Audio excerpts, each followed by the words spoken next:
Halo teman semua, ketemu lagi sama Mbak Eka di podcast Kelas Psikologi. Oke teman-teman, gimana kabarnya? Mbak Eka selalu berharap semoga teman-teman semua dimanapun berada selalu dalam lindungan Tuhan Yang Maha Esa, sehat walafiat dan gak kurang satu apapun. Amin amin ya robbal alamin. Nah teman-teman semua, pada kesempatan kali ini Mbak Eka mau sharing nih seputar kehidupan ya. Nah temanya apa ya kira-kira? Temanya adalah apa sih yang harus kita lakukan kalau kita ngerasa hidup kita tuh udah stuck atau itu aja, nggak bisa berkembang ya, nggak bisa keluar dari masalah. Nah, kalau tema ini menurut teman-teman menarik, sekarang silahkan cari posisi yang paling nyaman untuk nyimak podcast kali ini sampai selesai.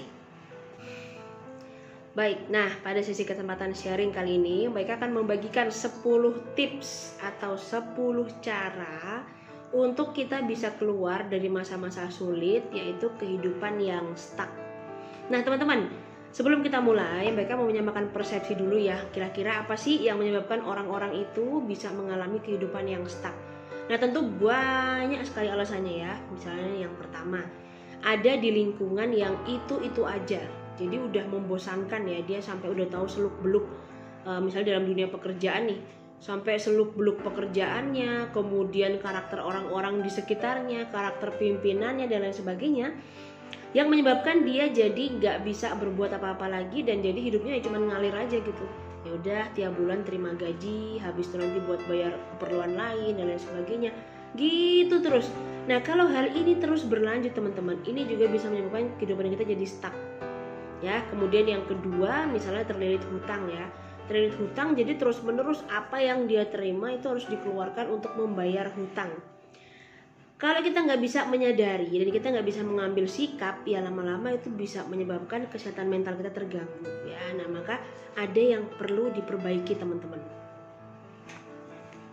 Oke, lalu yang berikutnya misalnya nih terjebak dalam hubungan asmara yang terlarang. Nah ini juga kalau terus-terusan dilakukan ya, misal jadi orang ketiga atau kita diselingkuhi atau kita mungkin pelaku selingkuh, percaya deh, semua ini pasti akan menemukan titik jenuh dan yang namanya kehidupan kita menjadi stuck. Nah, pada saat sudah terjadi situasi seperti itu, apa yang harus dilakukan? Nah, jadi teman-teman harus pintar-pintar ya, memilah-milah dan melihat masalah ya, karena semua hal bisa jadi masalah, bahkan sampai orang yang selalu dicukupi kebutuhannya ya oleh semua orang di sekitarnya, entah itu orang tua, pasangan atau teman. Jadi orang yang tidak pernah mendapatkan kesulitan pun juga bisa mengalami kehidupan yang stuck. Jadi dia ngerasa semua hal yang mau dia lakukan itu adalah cuman hambar. Jadi nggak ada rasanya. Ya udah makan-makan, pergi-pergi, main-main ya. Terus kalau ada masalah ya ada yang nyelesain. Nah, hal-hal seperti ini perlu kita sadari bahwa dampaknya dapat membawa pengaruh buruk dan memperburuk kesehatan mental kita. Pada saat kesehatan mental kita udah nggak baik-baik aja, tentu kehidupan kita pun nanti lama-kelamaan juga akan semakin jelek atau semakin tidak berkualitas teman-teman.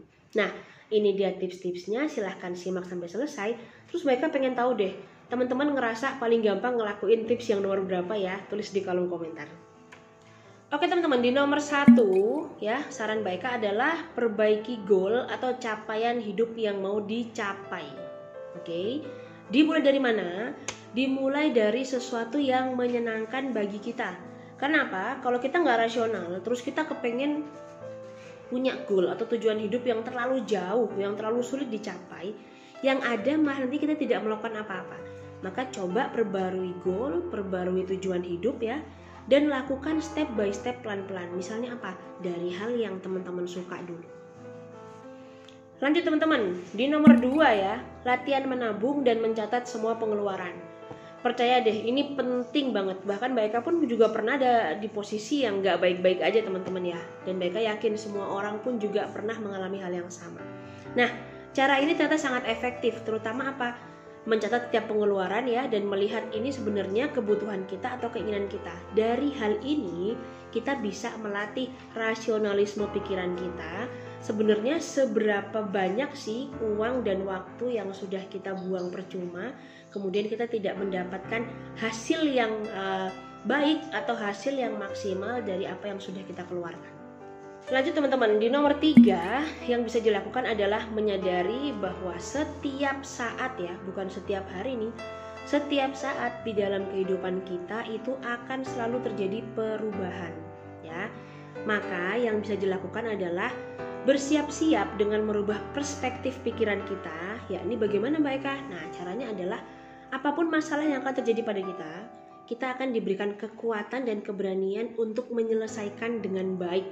Ya, jadi tanamkan pikiran positif tersebut di dalam kehidupan kita setiap hari. Karena kita sadar namanya perubahan terjadi sewaktu-waktu. Tujuan kita adalah supaya diri kita tetap siap, teman-teman. Nah, oke, makin menarik ya teman-teman ya. Kemudian di nomor 4 nih yang bisa dilakukan kalau kita ngerasa hidup kita udah stuck, nggak bisa berbuat apa-apa, tambah pengalaman dan wawasan, teman-teman. Ya, itu penting sekali karena apa? Dengan kita menambah wawasan, dengan kita menambah pengalaman ya, kita akan ketemu orang baru ya, kita ketemu karakter baru. Kita juga bisa ngelihat, oh ternyata kita nggak sendirian ya. Ternyata kita juga bisa disemangati oleh orang-orang yang lagi nggak baik-baik aja. Nah, momen-momen itu akan sangat berharga apabila kita sendiri sedang ada di saat yang sama dengan mereka. Jadi jangan khawatir, nggak usah takut. Cari ya momen-momen atau cari situasi-situasi yang bisa membuat kita jadi membangkitkan semangat untuk belajar dan mencoba berbagai hal baru, teman-teman. Nah, tentu pada saat kita ingin menambah wawasan dan pengalaman, apabila kita sedang ada di mode stuck nih ya, nggak usah berpikir signifikansi. Cocok nggak nih sebesar ini udah dikeluarin ya, kita bisa balik modal nggak? Misalnya kita dengan tabungan yang tersisa terus kita belajar ikut pelatihan. Atau kita cari hal-hal yang mungkin malah menambah beban pikiran kita, kayak pergi ke tempat-tempat yang terlalu jauh ya, akhirnya mengeluarkan budget yang berlebihan. Nah, itu jangan dilakukan, tapi sekarang lakukanlah yang di depan mata dulu bisa dilakukan, kemudian gak usah lihat signifikansinya. Cocok gak ya aku baca buku sehari 3 buku, sehari 4 buku dengan waktu yang aku keluarkan? Gak usah.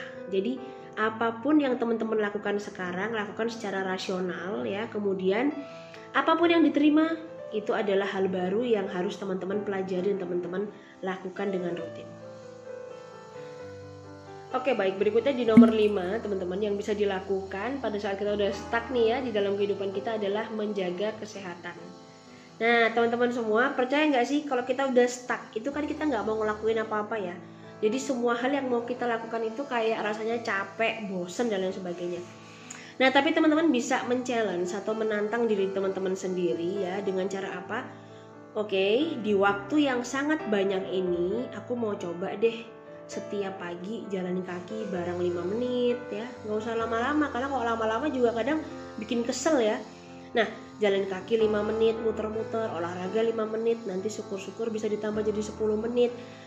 Ketika kita keluar, kita berkeringat ya, mengeluarkan racun-racun di dalam tubuh. Setelah itu teman-teman, percaya deh nanti pasti pikiran kita jadi lebih fresh ya. Kita juga jadi punya ide-ide lebih banyak untuk melakukan apa nih hari ini ya. Nah, kemudian setelah kita juga olahraga, kita bisa ngelihat ke pola makan. Nah, biasanya kalau orang udah stres atau stuck itu paling males makan. Jadi momen ini atau kesempatan ini bisa teman-teman gunakan untuk benar-benar memilih asupan makanan mana yang mau teman-teman masukin ke dalam diri teman-teman sendiri. Gitu ya. Baik, nah setelah teman-teman melakukan tahap 1-5, sekarang di nomor 6 itu teman-teman mulai berani menentukan prioritas. Nah, menentukan prioritas itu apa? Menentukan prioritas itu adalah kita melihat hal apa atau poin apa di dalam hidup ini yang memang penting untuk diutamakan atau didahulukan. Ya, jadi pada saat menentukan prioritas itu terkadang kita ngelihat kayak membandingkan diri kita dengan orang lain. Ya, kok prioritasnya dia adalah punya barang-barang yang bersifat material di usia sekian. Prioritas dia punya keluarga yang bahagia di usia sekian, punya anak dan lain sebagainya. Nah, nggak usah men-challenge diri teman-teman atau membandingkan diri teman-teman supaya sama di level itu. Karena apa teman-teman? Namanya kita mencapai prioritas itu tidak bisa dibandingkan dengan usia ataupun juga usaha yang dilakukan oleh orang lain ya. Jadi ketika kita udah stuck, jangan tambah bikin pusing dengan membanding-bandingkan hidup kita dengan hidup orang. Sekarang lihat, oke, prioritasku yang sekarang itu apa? Yang penting mentalku sehat dulu deh, misalnya kayak gitu ya. Kemudian nanti pelan-pelan memperbaiki finansial, memperbaiki pertemanan, lingkungan pertemanan ya, dan lain sebagainya. Nah, sampai pada di titik yang kita benar-benar siap menikmati kehidupan kita dengan baik, tanpa kita ngerasa gelisah kalau kita ngeliat orang lain punya hidup yang seperti A, B, C, D, E ya. Karena apa? Kita tahu kita punya tujuan hidup dan kita tahu kita mau kemana dengan tujuan hidup kita. Nah gitu tuh. Nah oke teman-teman semua, di nomor 7 ya, hal yang bisa dilakukan pada saat kita sudah mengalami stuck di dalam kehidupan kita sehari-hari, itu adalah biasakan menulis jurnal ya, biasakan menulis jurnal harian. Boleh sore hari atau boleh sebelum tidur ya. Yang jelas teman-teman sudah melewati 1 hari yang full, kemudian teman-teman tulis jurnal. Nah, kenapa menulis jurnal ini sangat dianjurkan ya, bahkan Mbak Eka pun juga sekarang masih berusaha buat terus menulis jurnal teman-teman, supaya bisa ngeliat capaian kita pada hari ini itu produktif apa enggak. Produktif itu bukan berarti sibuk dan lain sebagainya ya, tapi seberapa banyak hal positif yang sudah Mbak Eka lakukan dan Mbak Eka menyadari hal itu. Nah kemudian yang kedua, dengan menulis jurnal itu kita jadi tahu ya dengan perubahan emosi setiap hari pada diri kita. Oh ternyata di situasi yang menyudutkan Mbak Eka hari ini sudah bisa tenang dan sabar. Ini adalah poin plus. Maka besok kalau menghadapi situasi yang sama, Mbak Eka akan pertahankan sikap tenang dan sabar. Tapi misalnya nih kayak lagi pulang di jalan, mungkin kebetulan lagi naik motor ya. Nah, panas matahari menyengat sampai jari-jari kaki sakit, celana panas ya, terus jari-jari tangan juga jadi hitam semua. Nah, pada saat itu Mbak Eka mengumpat misalnya, aduh lama banget, orang serobotan semua, jadi bikin kita emosinya nggak stabil. Nah, besok Mbak Eka harus merubah cara pikir dengan cara apa? Oke, semua orang juga kepanasan kok. Kita tetap sabar, kita tetap tenang, dan kita bisa sampai rumah dengan selamat. Nah baik teman-teman semua, di nomor 8 ya, ini penting banget. Di nomor 8 itu adalah buang jauh-jauh ego diri kita. Oke ya, baik Kak ingetin, tidak ada orang di dunia ini yang mau berpartner, entah itu sebagai pasangan atau teman kerja ya, dengan nyaman pada orang-orang yang sangat egois ya teman-teman. Karena apa? Sifat egois itu kadang mengantarkan kita ya, sukses mengantarkan kita untuk membentuk harga diri yang sangat tinggi. Nah pada saat kita memiliki harga diri yang sangat tinggi, itu sama aja kita lagi menutup kesempatan-kesempatan kecil yang mungkin bisa berdampak besar pada diri kita. Oke?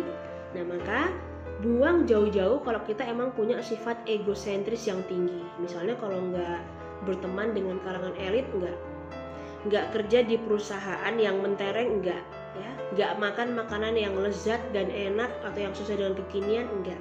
Nah buang jauh-jauh teman-teman ya. Teman-teman udah tahu, karena orang-orang yang egosentris tidak disukai oleh banyak orang ya. Dan yang kedua itu bisa memunculkan sikap harga diri yang tinggi dan akhirnya menutup berbagai kesempatan bagi dirinya sendiri. Selanjutnya di nomor 9 teman-teman. Nah di nomor 9 itu adalah mencari mentor atau konsultasi kepada orang yang memang dirasa bisa membangkitkan rasa percaya diri teman-teman ya. Ketika kita udah stuck, itu kadang pikiran kita kacau, maka kita butuh mencari orang, bisa itu keluarga sendiri, bisa teman, sahabat, guru, atau bahkan kalau teman-teman mau cari yang lebih profesional, ya teman-teman bisa datang ke psikolog atau konselor-konselor yang memang harus melindungi data diri teman-teman dan semua hal yang bersifat rahasia dari teman-teman ya. Dari situ teman-teman bisa konsultasi, bisa ngobrol, sekaligus juga membahas berbagai kemungkinan yang bisa teman-teman lakukan. Dan terakhir di nomor 10, apabila dari proses nomor 1 sampai nomor 9 sudah dilakukan dengan baik ya, maka artinya teman-teman sudah siap untuk melepaskan atau mengikhlaskan masa lalu yang membuat kita nggak bisa beranjak ke masa depan ya. Teman-teman pasti pernah mendengar istilah forgive but not forget ya. Nggak apa-apa memaafkan tapi tidak melupakan. Nah sebenarnya itu untuk mawas diri supaya apa? Pada saat kita menghadapi situasi yang sama, tubuh kita udah merespon nih. Awas, hati-hati, jangan sampai terulang lagi kejadian yang dulu. Nah gitu teman-teman. Oke, nah itu semua sudah Mbak Eka paparkan. Semoga ada hal positif, meskipun 1, 2, atau 3 poin, syukur-syukur 10 poin bisa menginspirasi teman-teman semua ya. Kemudian apabila konten ini bermanfaat, Teman-teman silahkan share di semua media sosial yang teman-teman gunakan ya, supaya lebih banyak lagi orang-orang yang bisa belajar ilmu psikologi. Dan ketika semua orang bisa belajar ilmu psikologi, artinya kita memiliki kesempatan yang lebih baik untuk menikmati masa lansia dengan lebih positif. Oke teman-teman, terima kasih banyak. Baiklah, titip salam kepada orang-orang tercinta di sekitar kalian. Sampai jumpa pada video yang lain ya. Dadah!